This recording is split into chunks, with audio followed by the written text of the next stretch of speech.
com o teu voto é tua única arma, doutor Alceu Colares, né? Está conosco o presidente estadual do PDT, acho que prefeito eleito lá de Osório, Romildo Bolzan Júnior, ex-presidente do Grêmio, está conosco. Prefeito, bom dia, obrigado pela atenção aqui a Bandeirantes. Bom dia, Osíris.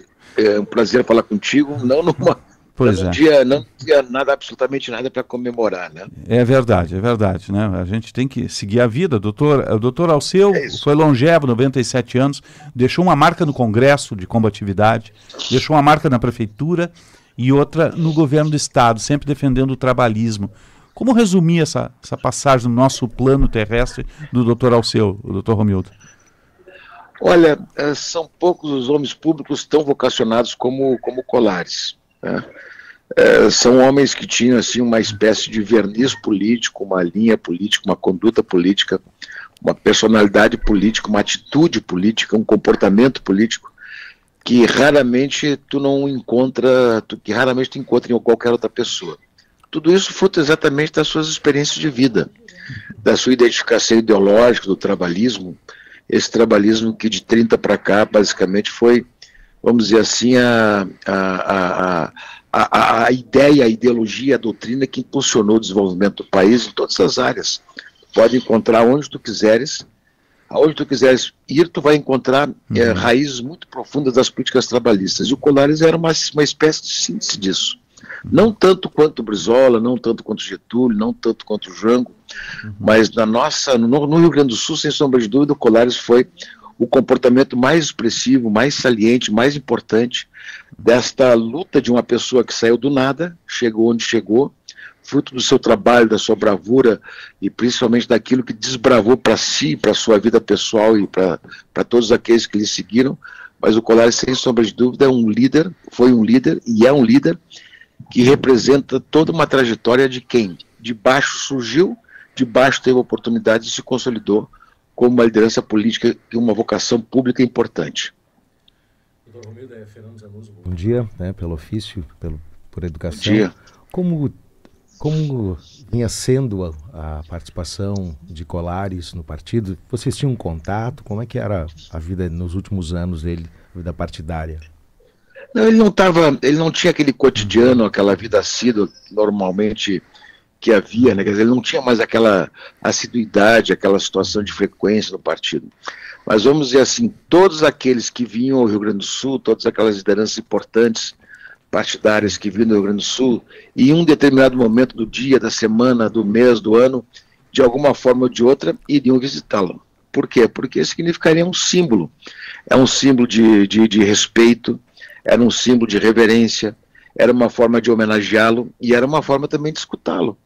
Isso aconteceu uma vida inteira, quer dizer, várias vezes durante o ano se ia visitar o Colares, mas muito mais em respeito à sua figura, muito mais em respeito à sua trajetória, em respeito àquilo, aquela assiduidade partidária, que ele sempre foi muito assíduo, ele foi muito cotidiano, foi muito rotineiro na sua vida partidária, sempre muito presente. Não havia mais aquela situação, mas havia a reverência e o respeito de visitá-lo por uma questão não de deferência, mas simplesmente de homenageá-lo, isso que era importante. Sim, doutor Colares doutor Romildo, era um parlamentar muito combativo à época, e imagine que era ele mais um outro parlamentar que eram negros, num congresso no meio dos anos de chumbo, e ele manteve a chama do trabalhismo vivo com a sua coragem, quando o Brizola estava no exílio naquele momento ali. Imagine, arrostar o regime militar naquele momento era tudo muito difícil, né? Eu me recordo, sabe que eu era criança, meu pai era deputado estadual e o Colares, criança, tinha 14 anos, 15 anos, mas o meu pai era deputado estadual e o Colares veraneava, sempre alugava uma casa ou em Tramandaí ou em Imbé. E frequentemente, quando eles estavam por lá, jantavam lá em casa, faziam um churrasquinho lá em casa e o Colares ia para lá. E o Colares vivia o tempo inteiro falando sobre aquelas questões do Congresso Nacional, dos anos difíceis, dos anos de chumbo, e ele presidia uma fundação, se eu não me engano a fundação, não me recordo a fundação, mas era uma fundação importante, e ele, sendo um deputado negro do Rio Grande do Sul, já tinha uma expressão porque ele era conhecido e caracterizado como um deputado extremamente trabalhador. Era frequente esses noticiários a respeito disso, mas eu vi da boca dele ele dizendo o seguinte: olha, às 4 horas da manhã saio de casa, vou para a biblioteca do Congresso Nacional, estudo, me preparo, trabalho e vou depois para o plenário, vou depois para as comissões.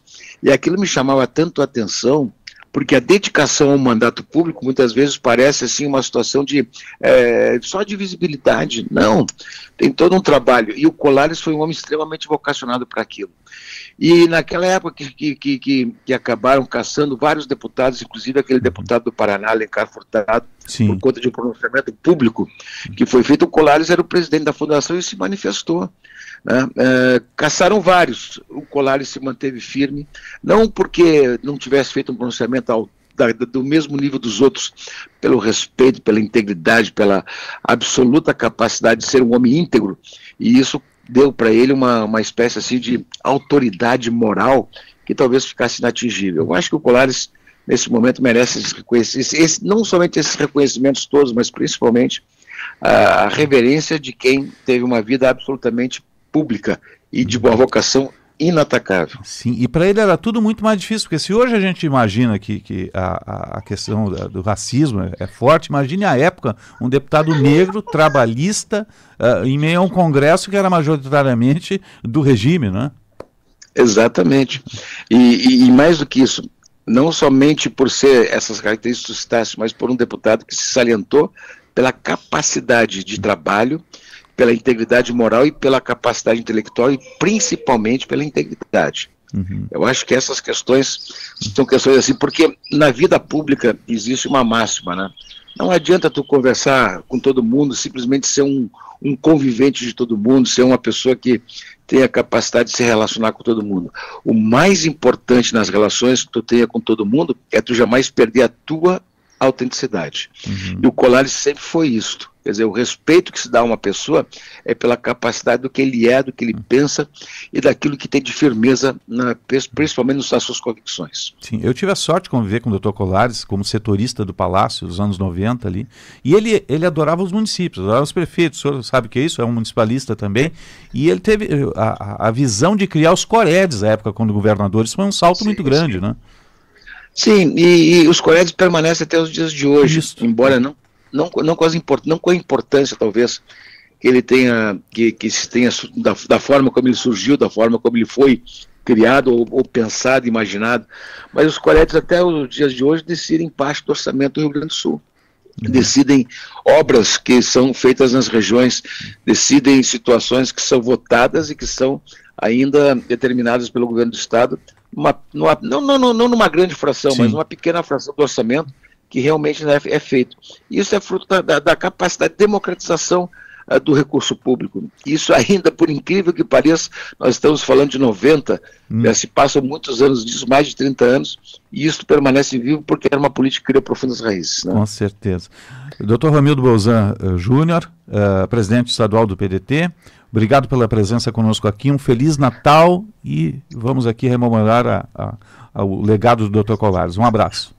Um abraço, obrigado pela oportunidade e também estendo aqui a toda a família trabalhista e a família, aos familiares do Colares, nosso profundo consternamento pelo fato. Mas também é importante homenagear essa figura tão importante, de tantos exemplos e que merece sempre ser reconhecida.